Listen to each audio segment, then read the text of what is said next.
Good evening, ghoulies and ghosties and long-leggedy beasties. This is Alex coming at you from the underworld, and welcome back to another episode of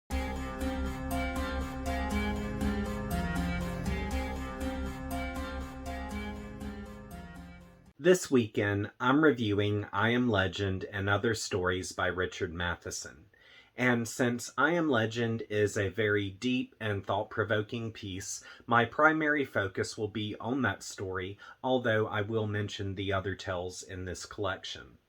Now, before I get started, I was given this book as a birthday present a few months ago, and upon receiving it, Carrie had no idea that the movie of the same title was inspired by Matheson's work. And since he was a huge fan of the Will Smith adaptation, he yanked the book away from me before I even had the chance to crack the cover. Then, as soon as he finished reading this, he demanded that I stopped what I was doing at once and read this story because he wanted to discuss what all went down. And, of course, since he's my husband, I moved around my TBR and set forward to read what I should have read years ago.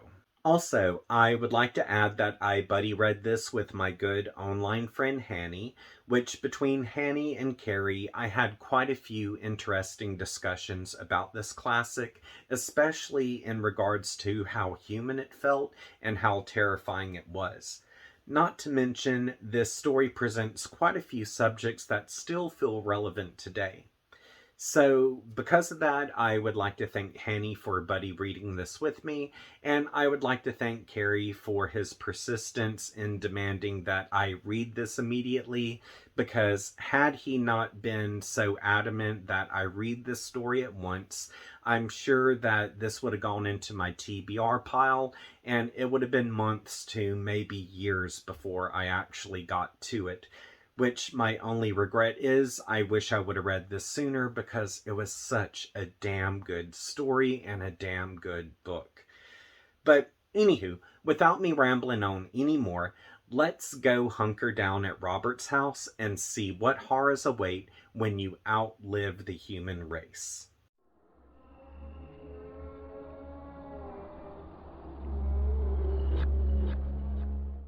I'm Legend and Other Stories by Richard Matheson is a collection of 11 tales that range from 1951 to 1989. And among those, we have stories about murderers, curses, witches that are used as weapons of war, a nightclub that features zombies, a possessed Zuni fetish doll, and much more. Yet, this collection opens with the vampiric classic I Am Legend, which takes place in the late 70s. And early on, we get introduced to the protagonist by the name of Robert Neville, who has outlived a plague that has turned all of society into blood-sucking fiends. From here, we discover that over the last 5 months, in order for Robert to survive the night, he has taken refuge inside his suburban home behind boarded windows and bolted doors. Also, for extra insurance, he hangs up garlic and mirrors around the exterior of his home to repel those who come to taunt him after sundown. But once day breaks, Robert uses this opportunity to restock himself on supplies, reinforce his home, and to slay vampires. And while he is becoming more acquainted with his opponents and how they work, a mysterious woman enters his life and changes everything he thought he knew.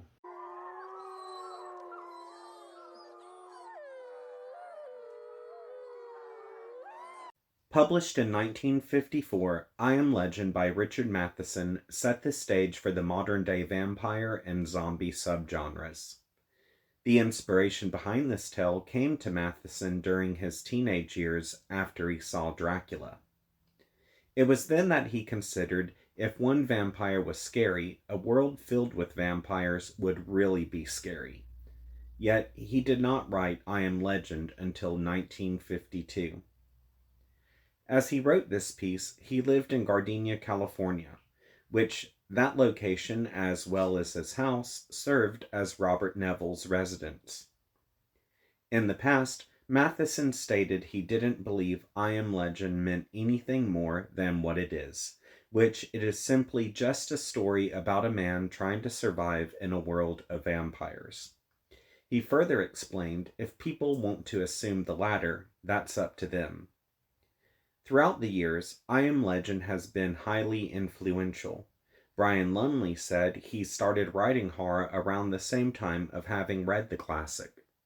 Stephen King praised Matheson as an author who influenced him. Also, George Romero admitted Night of the Living Dead was influenced by Matheson's iconic tale. Fun facts!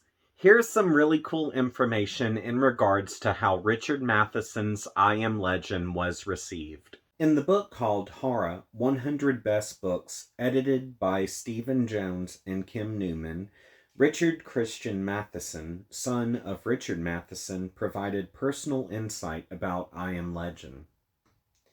And since he shared this insight in the 1980s, during the AIDS epidemic, he noted that this classic story felt disturbing but prophetic. And like the virus in I Am Legend, the AIDS virus hides in the veins of its victims. And like the vampires, it is impossible to destroy. To support his belief, he added that the virus in I Am Legend occurred between 1976 and 1979.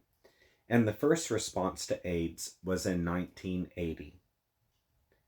Furthermore, he explained he believes everyone has a psychic ability and that his father created a detailed novel that presented a blood holocaust.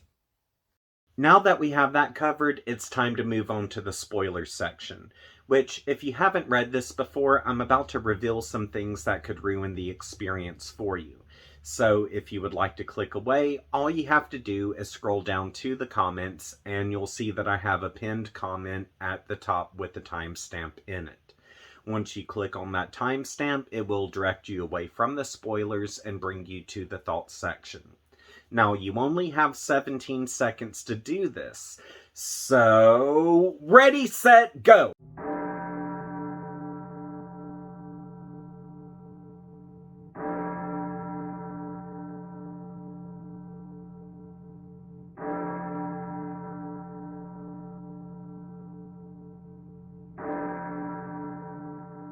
Since everyone's had the opportunity to click away, I would like to talk about a few of my favorite moments. First up is the scene when Robert gets ambushed at his home. Now, leading up to this, Robert drives to Virginia's grave, which is actually a nice distance away from his house. But once he gets there, he discovers a man sleeping in her tomb, and since vampires go into this comatose state when they go to sleep, Robert pulls him out into the sunlight where he goes up in flames. And upon Robert remembering that vampires are killed by sunlight, he goes on about his day killing as many as he can. However, he lets time get away with him, and as soon as he realizes this, he rushes home only to discover his house is already surrounded by vampires. So, in order for him to get inside safely, he ends up leading the vampires away by driving the block, which this only provides him with a little leeway to run from his car to the house. But once he gets to the front door, he discovers that he's left his keys in the car. Then, after he goes and retrieves his keys and returns to the front door, a vampire attacks him.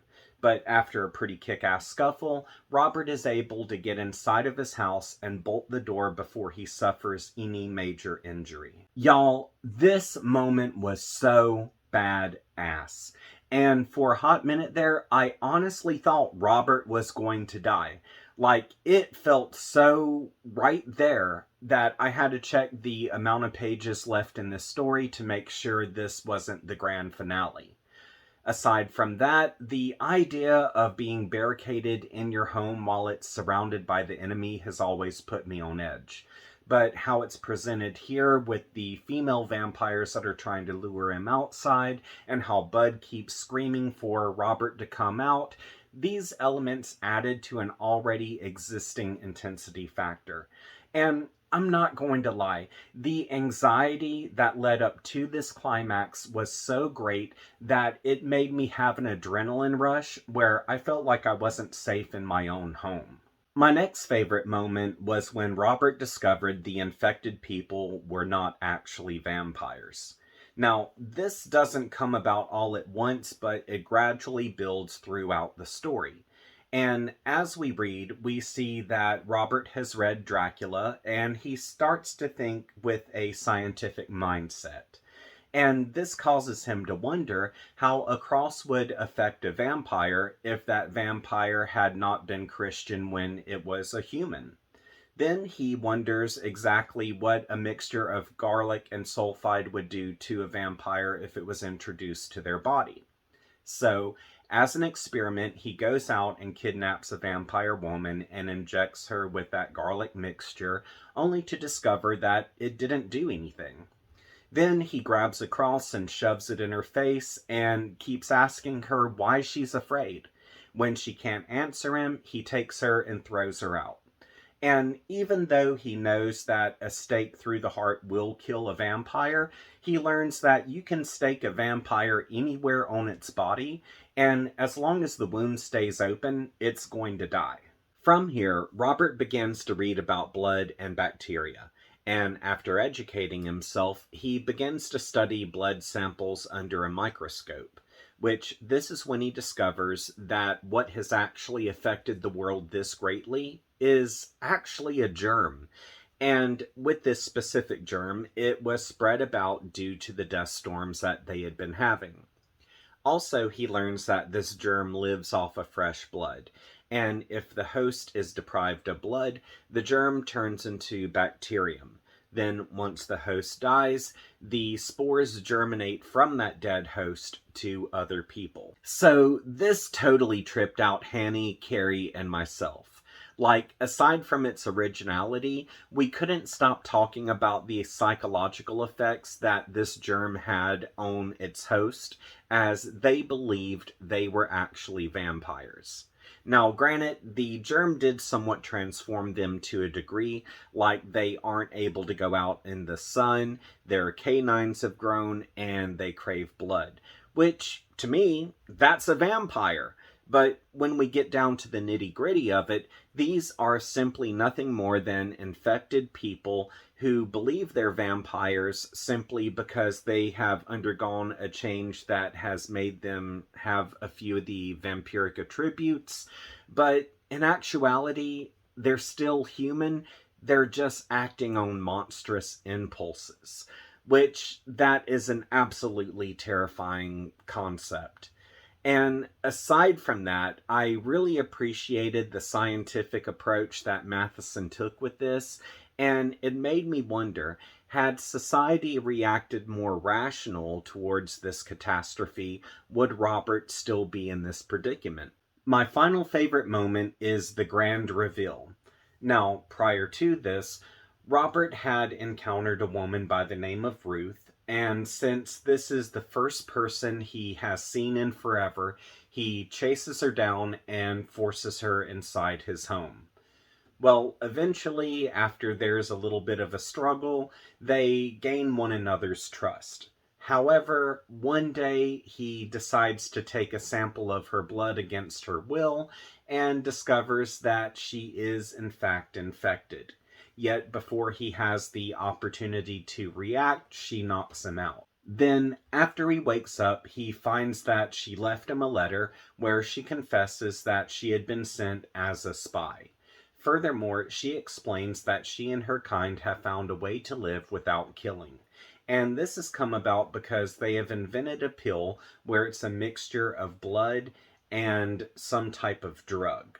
Now, with the pill, the deliberated blood that's in it makes it so the germ within them is fed. But at the same time, the drug prevents the germ from spreading. So, with this giving them a livable life, they are trying to build back and become a society once again. However, even though this pill works for her and her kind, it doesn't work for those who have returned from the grave. With that said, for this upcoming society, Robert is just as monstrous as those beings who have returned from the grave, because as Robert had been going out killing what he believed to be vampires, he's actually been killing those who are like Ruth. And for those who are trying to rebuild society, they speak of him as a feared legend because he has killed quite a few individuals by breaking into their homes while they slept. And because of how afraid this new society is of Robert, they plan to kill him, which Ruth explains to Robert that he needs to run. However, he decides to stay in place, which leads to his capture and eventually his death. Aside from the twist ending, the idea of being captured is fairly dreadful within itself. However, to make things even worse, we understand that Robert is going to die at the hands of a mob, and his death is going to be pretty inhumane. Now, granted, we do understand that Ruth is a ranking officer, and because of this, Robert asks her to make sure that the mob doesn't become too brutal and heartless with him. Which, to be honest, even though she says that she'll try, at this point, we understand that it's out of her hands. So, since he is bound to die a brutal death, she gives him a pill that will grant him mercy. And because of how brooding this ending was, it haunted Hanny, Carrie, and myself long after we finished reading.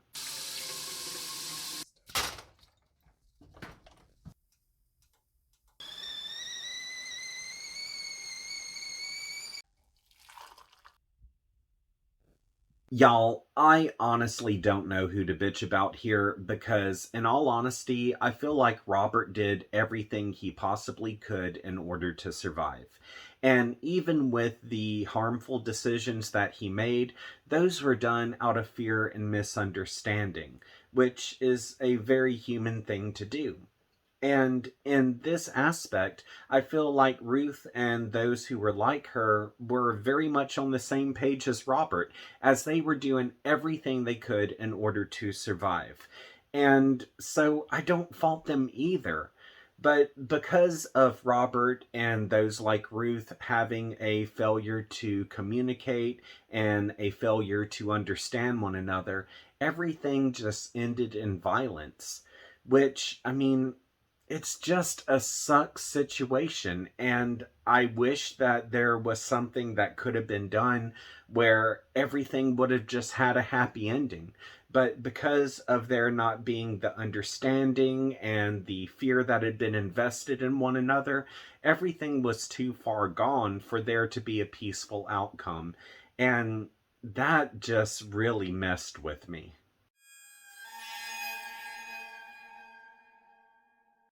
I Am Legend by Richard Matheson was an extremely frightening read, and to set itself apart from other vampiric fiction, it heavily relied on science. But one major element that caused me to become quickly invested in this story was Robert's character, because due to how layered he is, I could really relate to him in a lot of aspects, and I really felt sorry for him. So he just really felt like he was a painfully human character to me. And another thing that really impressed Hanny, Carrie, and myself was the amount of philosophy and psychology that was invested in this story, and some of the themes that we noticed regarded them versus us, grief, the will to live, and much more. Character-wise, as I said, Robert felt realistic and painfully human, as his thoughts and actions felt believable in regards to him having lost everything, including his family. But what makes him interesting is, even though he's been through all of this horrible crap, he somehow has the strength to carry on. Yet, even though he has this will to live, we see how he feels so very depressed with everything that's happened, and he desperately longs for the human touch, which, of course, there's no humans around to touch him. And this level of desperation becomes so great, he actually almost gives in to the seduction of the female vampires. And thank God he doesn't, because they honestly don't mean to do anything good to him. But there are times in this book where it feels like there is a light at the end of the tunnel, but those moments are quickly taken away, which a good example of this is he encounters a dog and hopes to take this dog in as a pet, which of course it doesn't play out to his favor. On top of all of that, he is constantly haunted by bad memories, and everything has turned him into an alcoholic. Which I somewhat understand the substance abuse here because, truth be it, I would probably be a complete alcoholic if I was faced with this circumstance. Theme-wise, we notice where this story focused on the subject of them versus us. However, it's not so cut and dry here because it really didn't feel like there were any true heroes or villains to the story. And at the end of the day, it simply felt like this was nothing more than a scenario where individuals were trying to survive. And it even gets to a point where Robert is kicked back and he starts to ask himself philosophical questions. Like, among these, he starts to wonder, is the vampire worse than any other animal or human? Because all it does is just drink blood. And because of the wants and needs of the vampire, he starts to feel a level of sympathy towards them as they are simply trying to survive, such as himself. Up next is the subject of grief. And as I previously mentioned, not only has Robert outlived his friends and family, but he's outlived all of society. Which, it's a pretty depressing idea to start with, that you've outlived all of your loved ones, but now you're living in a world where there is no human interaction, which means Robert is not getting the therapeutic help that he needs, and there's no one to console him as he's going through all of these horrific times. And to show how the past is weighing down on him, we eventually get to some moments where he's reflecting on his family. However, these aren't good memories. They're just these horrible PTSD nightmare type of scenarios where he's haunted by the fact that he had to murder his wife and his daughter was cremated in a mass pit. Which, because of there not being any positive outlet for him to cope with these horrors or anyone to turn to console him, we see where this grief and depression constantly weighs down on him and causes him to gradually spiral out. Then we have the subject of the will to live, and this is seen in quite a few different aspects. One of which is Robert believes if he doesn't kill the vampires, then they're going to kill him first. But more importantly, even though Robert understands the world will never be the same, he wakes up every day with a certain drive that forces him to do whatever it takes so he can see tomorrow. And in this regards, it makes me wonder, if your life is on the line, what lengths would you go to make sure you will prevail?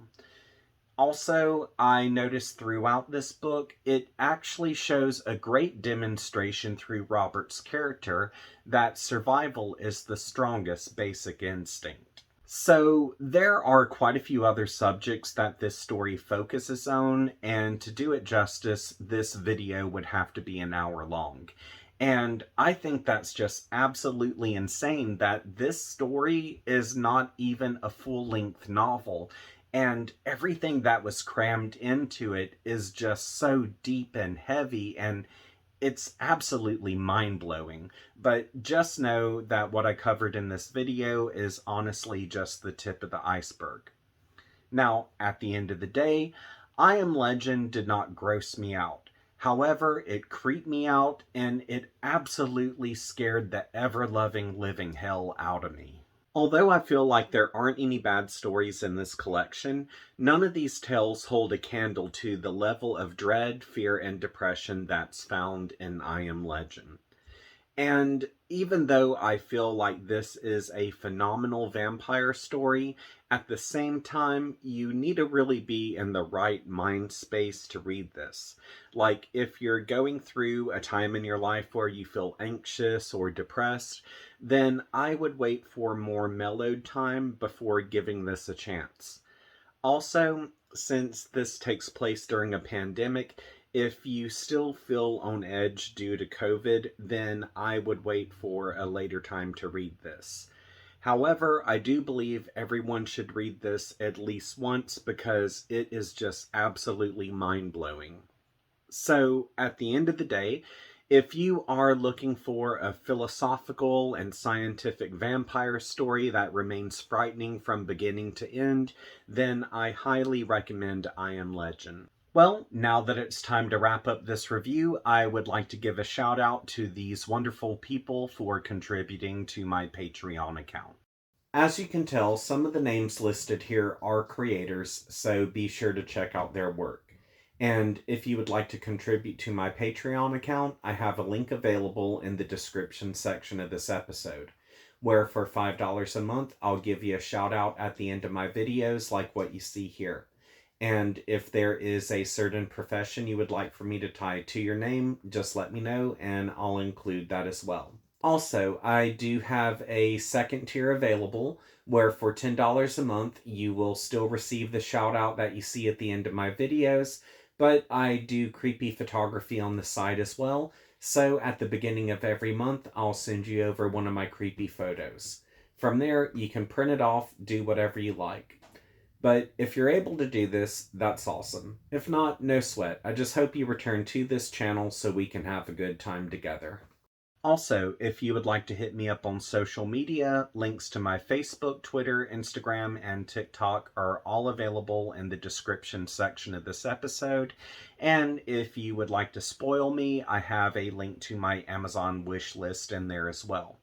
But if you have yet to subscribe to this channel, be sure to subscribe and click that notifications bell because I have more book reviews coming in the near future. So until we see each other again, I hope you have a great week and sweet nightmares.